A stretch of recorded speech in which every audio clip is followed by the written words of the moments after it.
कि ये जो हमारे सामने कानून है, इसके मुताबिक कोई प्लान क्यों नहीं हमारा बना और क्यों नहीं हो रहा। और अगर कोई पैसा इस फंड में देता है, इंडिविजुअल, इंडस्ट्री के लोग, वो सारा इसमें जाएगा।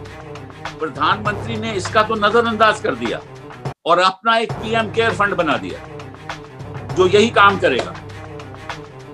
जब ये कानून कहता है कि कोई और कानून लागू नहीं हो सकता, कोई और एडमिनिस्ट्रेटिव ऑर्डर लागू नहीं हो सकता, और ये सारा इंडिविजुअल पैसा जो इंडस्ट्री दे रही है, वो मैं समझता हूं कि आज के दिन वो 6,000 करोड़ से ज्यादा है पीएम केयर फंड में, वो तो सारा नेशनल रिस्पॉन्स फंड में जाना चाहिए। तो इस बारे में क्यों नहीं कुछ कह रहा? इस कानून की बात क्यों नहीं हो रही? जो फंड बना हुआ है वो बहुत कम है। तो एक तरफ में तो फंड कम है, दूसरी तरफ रिस्पॉन्स फंड पीएम केयर को जा रहा है, रिस्पॉन्ड में नहीं आ रहा, रिस्पॉन्स फंड में नहीं आ रहा। और वो पीएम केयर जो है वो तो ट्रस्ट है, उस पर तो कोई सवाल ही नहीं उठा सकता।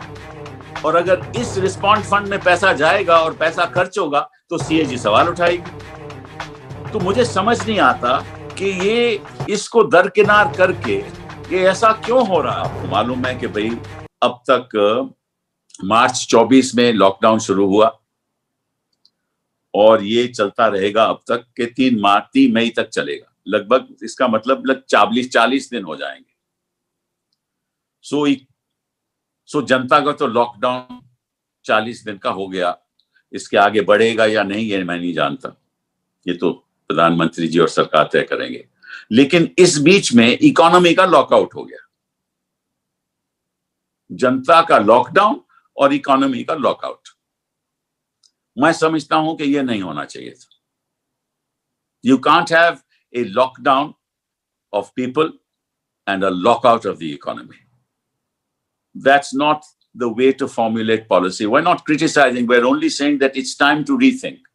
We are with government, we'll support the government in every possible way, but we are making constructive criticism so that government responds to us and responds to the needs of the people of this country. Because जब आपने lockdown का ऐलान किया तो आपने राज्य सरकारों से पूछा नहीं।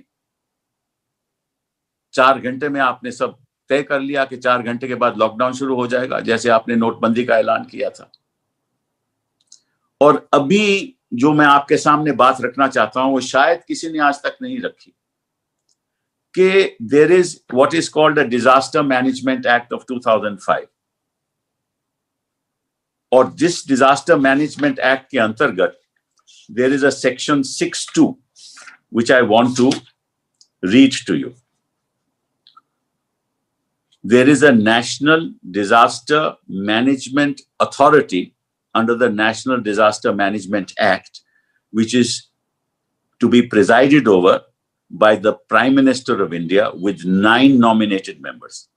कोई भी डिजास्टर हो जैसे। नाउ मैं पूछना चाहता हूं कि वो नेशनल प्लान है कहां?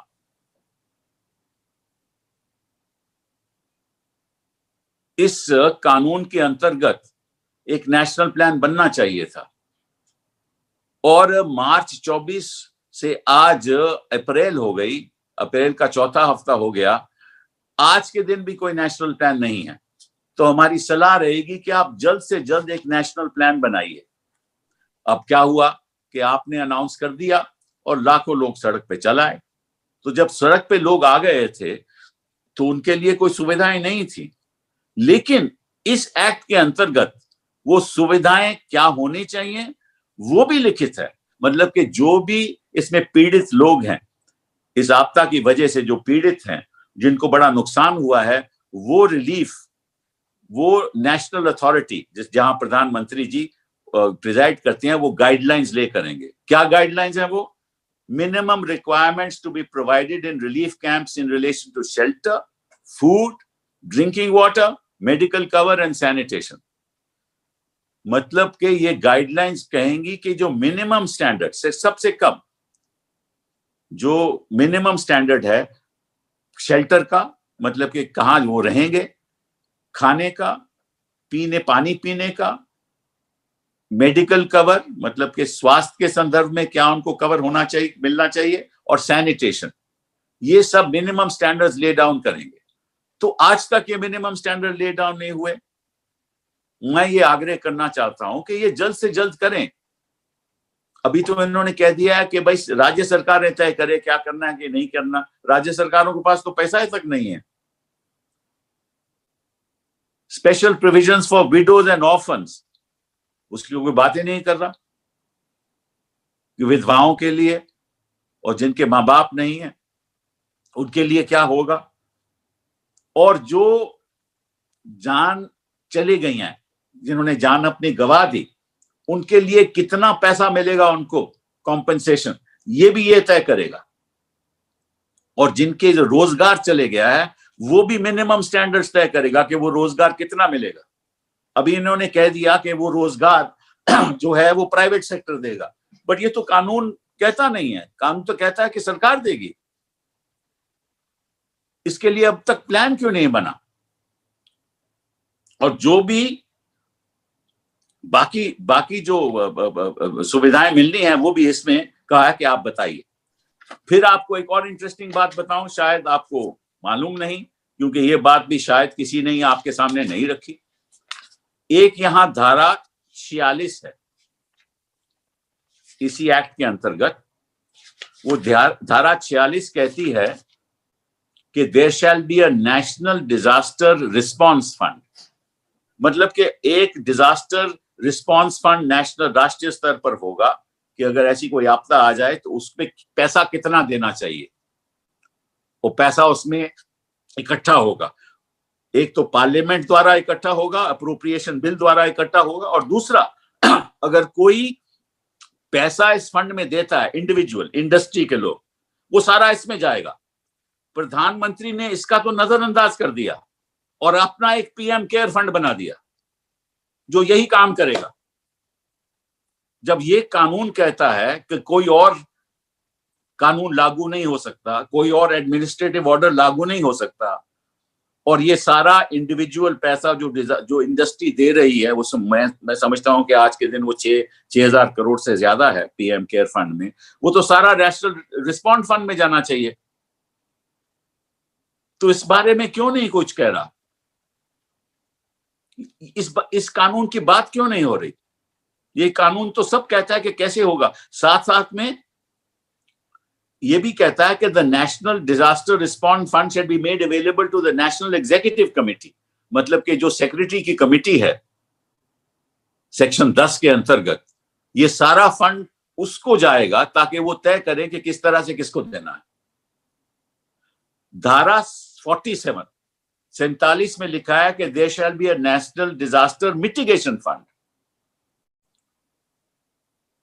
और वो मतलब कि अगर किसी को, जैसे माइग्रेंट लेबर हैं, जैसे लोगों के रोजगार चले गया, मिटिगेशन के जो काम है कि कितना उनको अब रोजगार मिलना चाहिए, उसके लिए भी फंड होना चाहिए।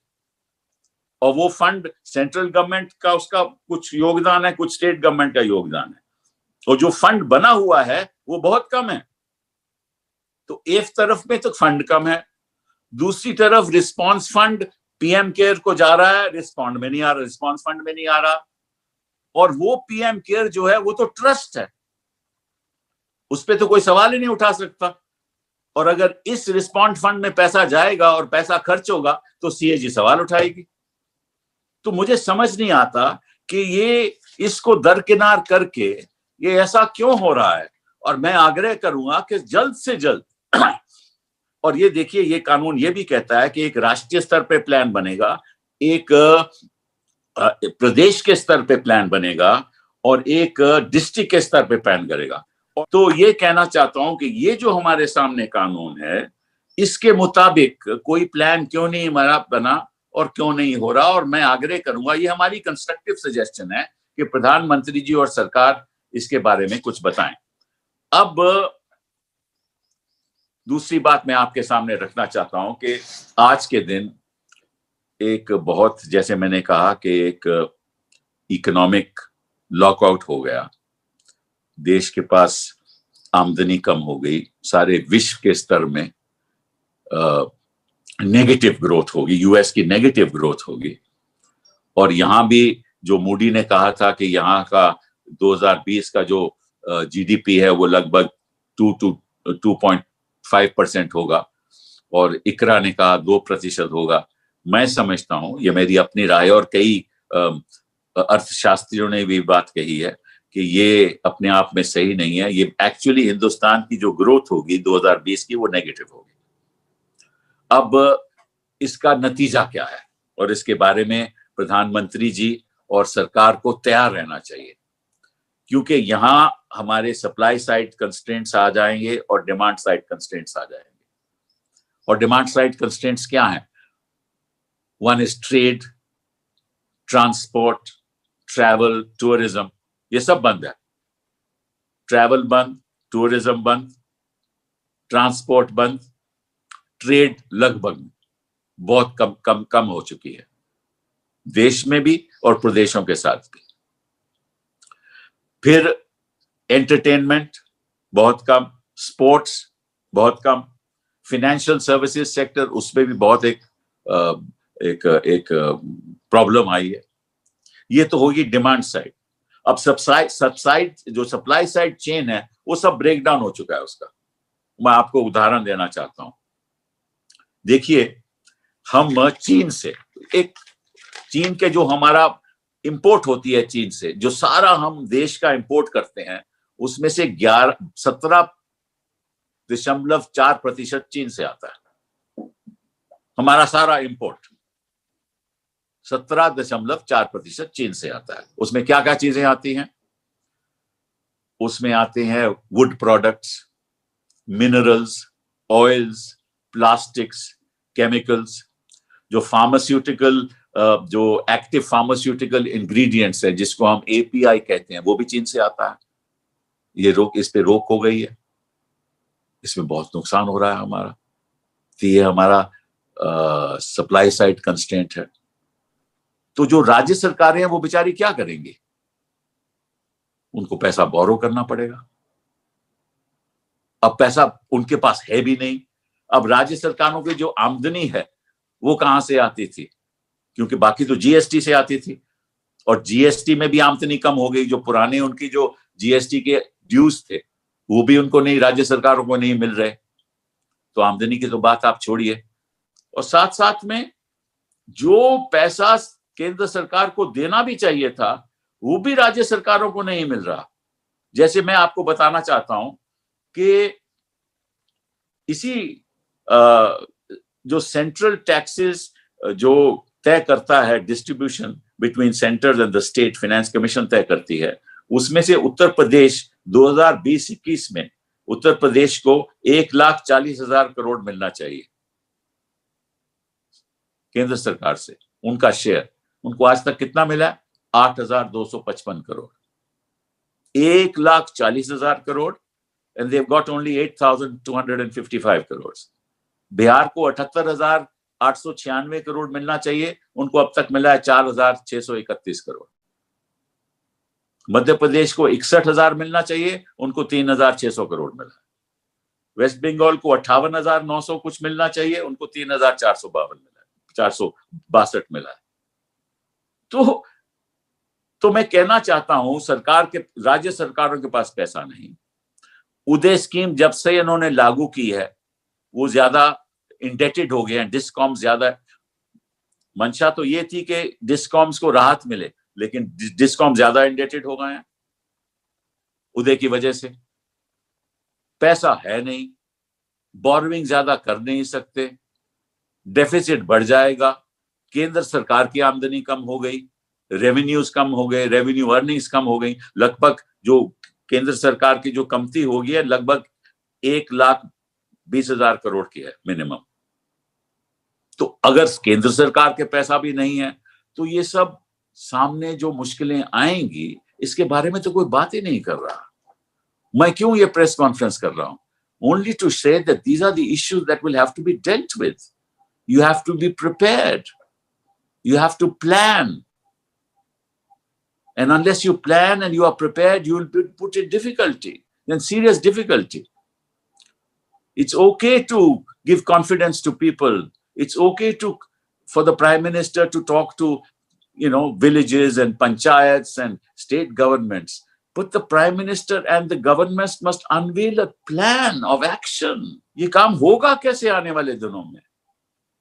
कैसे हम लोग आप लोगों का साथ दें? हम आपको सपोर्ट करना चाहते हैं, लेकिन आप बताइए तो सही। और अगर आप आम आदमी को पेट्रोल की सुविधाएं नहीं दोगे, और हो क्या रहा है मैं आपको बताऊं, और ये आखिरी बात है, फिर मैं खत्म करता हूं अपनी बात। Actually, the bureaucrats sitting in North Block are deciding the fate of ordinary people in India. And I'm sorry, they have no capacity to do that because they don't know what the facts on the ground are. जो north block में हमारे कर्मचारी bureaucrats बैठे हुए हैं, उनको ये नहीं मालूम कि राज्य सरकारों के और राज्य और प्रदेशों में कहां-कहां क्या-क्या मुश्किलें हैं।